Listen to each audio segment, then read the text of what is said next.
Okay, so ito naman, sagutan naman natin tong problem na to. The bodies shown in the figure are separated by a uniform strut weighing 100 Newton which is attached to the bodies with frictionless pins. The coefficient of friction under each body is 0.30. Determine the value of the horizontal force P that will start the system rightward. Okay. So, ibig sabihin, itong strut natin ay 100 Newton, tapos 400 Newton, itong ating block, tawagin natin siyang block A, and block B is 200 Newton. Okay, so yung block B natin ay naka-incline ng 45 degrees. Okay? Tapos yung ating strut ay by 30 degrees. So, paano natin malalaman yan? So, para malaman natin yan, isa-isahin natin, unahin natin yung strut. Okay? Yung strut kasi, meron siyang 100 Newton na weight. So, kapag nilagyan natin to ng reaction forces, R of Y, tawagin na lang natin siyang A of Y kasi nasa A siya, A of Y at saka B of Y. Yan. So, ito kasi ay block A, ito ay block B. So, ito ay nakakonekta dito, ito naman nakakonekta kay block B. So, magmo-moment tayo ngayon, magmo-moment. Pag nag-moment tayo dyan, makukuha natin yung B of Y. Kapag nag-moment tayo sa A, makukuha natin yung B of Y. Pag yung B of Y naman, nag-moment tayo dito, makukuha natin yung A of Y. Kaya lang, wala tayong moment arm, wala tayong distance. Okay? So, kung sanay na tayo mag-moment, kung marunong na tayo mag-moment, since same distance lang naman tong AY natin mapunta sa center, at saka yung ating 100 Newton, always nasa center yan. Tapos itong B of Y natin ay nasa kabilang dulo na parehas din ang distance niya ay 100 Newton. So, pwede natin sabihin na yung 100 Newton mahati lang sa tigkabilang side. So, A of Y at saka B of Y. So, ibig sabihin, pwede natin sabihin na itong A of Y is equal to 50 Newton, saka ito ay 50 Newton. Okay. So, ibig sabihin itong strut na to, may karagdagan siya rito na 50 Newton. Tapos itong strut na to, ay may karagdagan din na 50 Newton. Okay? So, ayun. So, meron na. Ano pang force na nandito kay 100 Newton strut? So, yung ating compressive force, tawagin natin siyang A of X at saka B of X. Bakit nakaganon? Since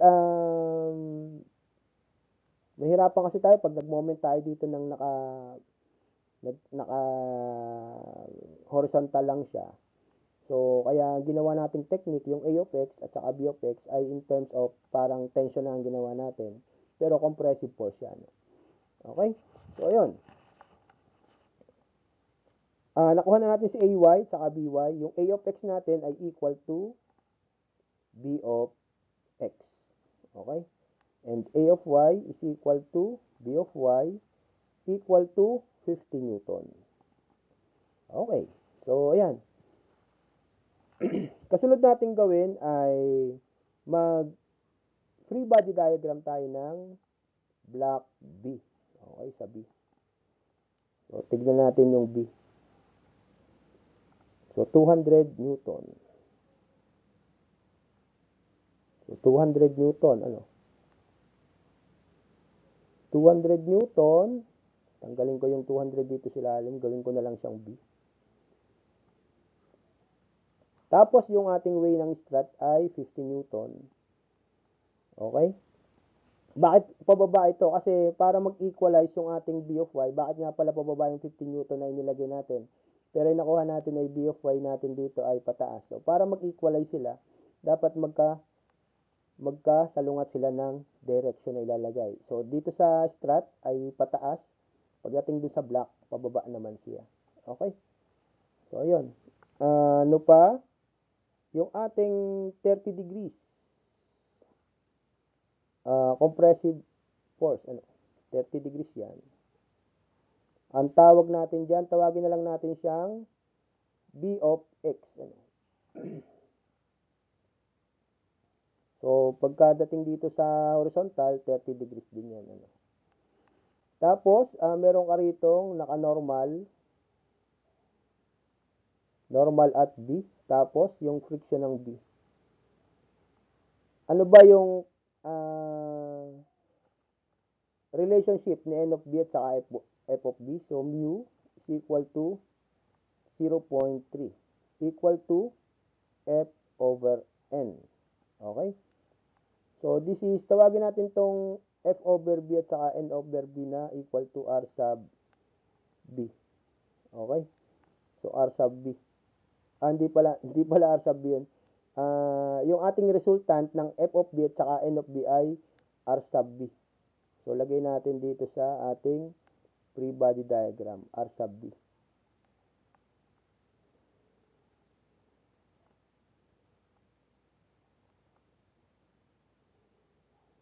Okay, so R sub B. So, ano yung angle na nakapaloob sa kanila? Sa ating resultant, So, between normal and R sub B, makuha natin yung ating angle. Okay? Paano?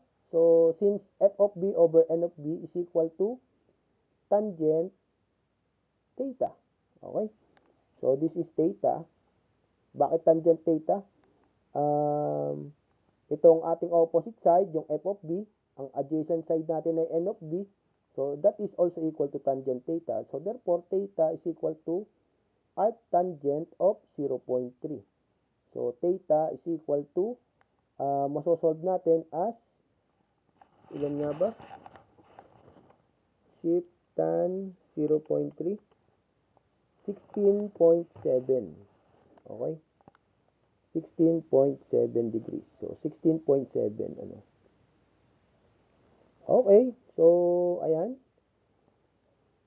Ano pang pwede nating makuha? Kailangan nating ilagay sa tatlong sa triangle ito. Lagay natin sa triangle. So, ito ay 200 at saka 50 Newton, yung pababa natin. So, ilagay natin 250 Newton. Tapos, itong ating B of X ay pataas, naka-incline siya ng 30 degrees.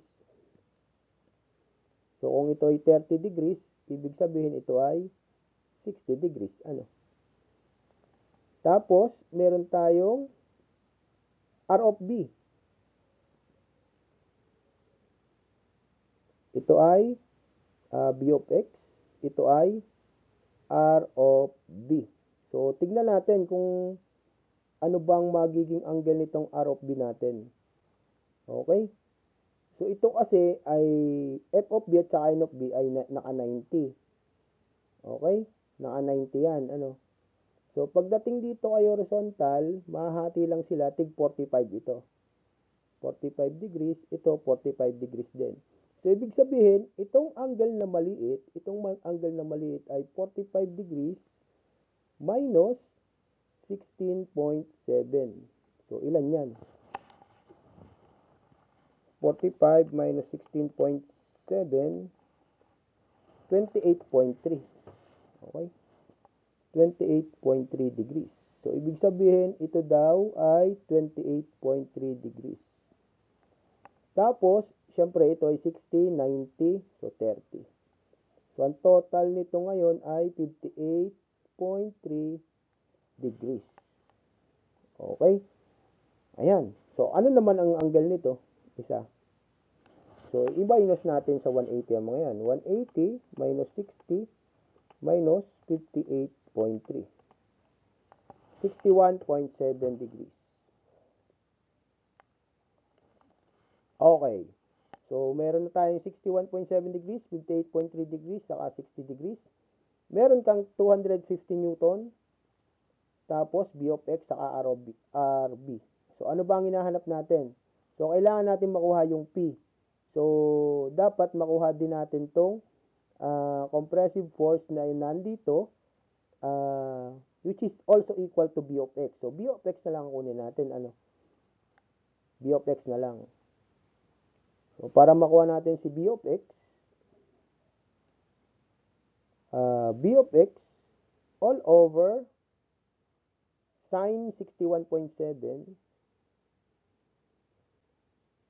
is equal to 250 over sine 58.3.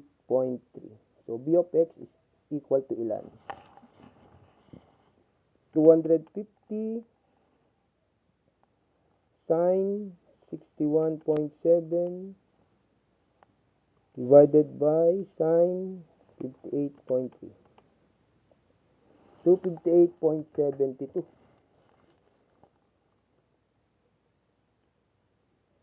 So, 258.72 ito. So, ibig sabihin, 258.72. Which is also equal to a of x. Okay? Ngayon, makukuha na natin si P.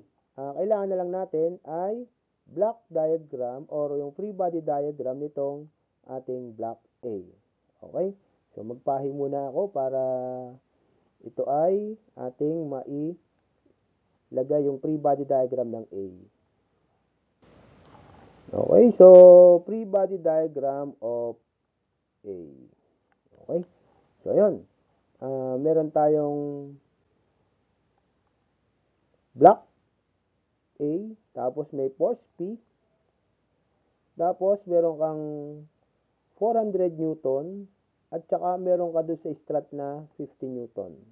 Okay? Tapos, meron kang compressive force dito na 258.72. Anong angle niya? 30 degrees. Okay?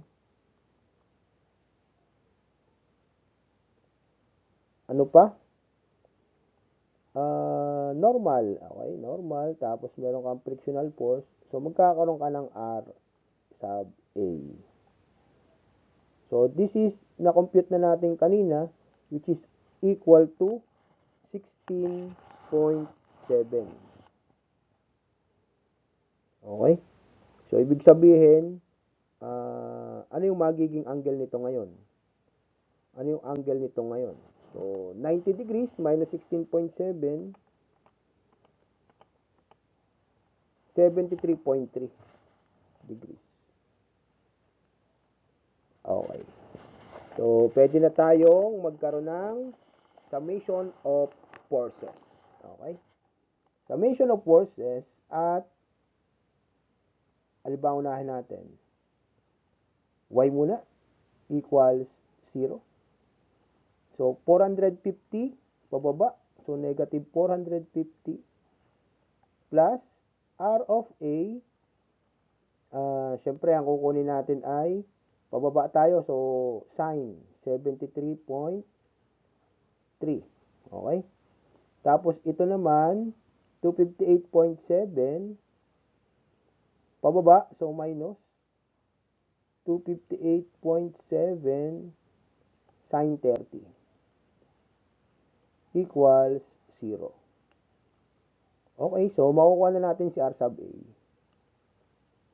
R sub A is equal to 450 plus 258.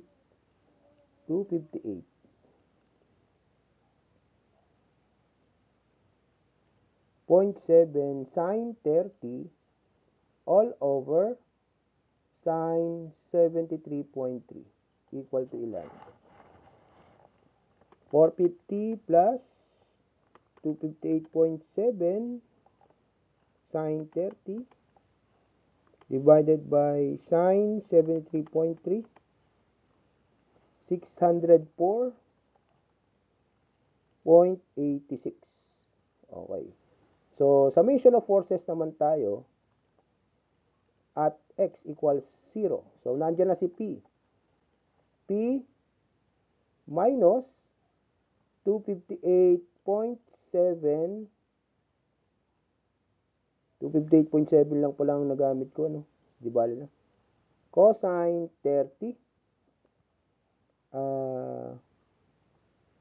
minus uli.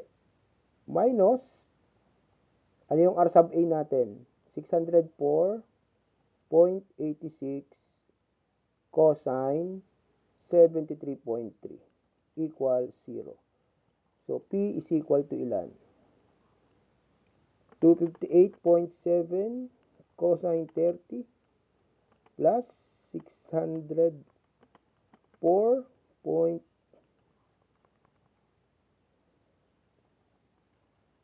plus 604.86 cosine 73.3.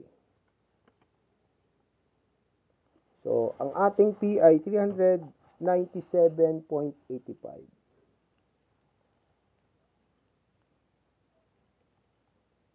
Newtons. Okay, so yun ang ating magiging final answer. Okay, so sana nakuha ninyo. Okay, so thank you so much.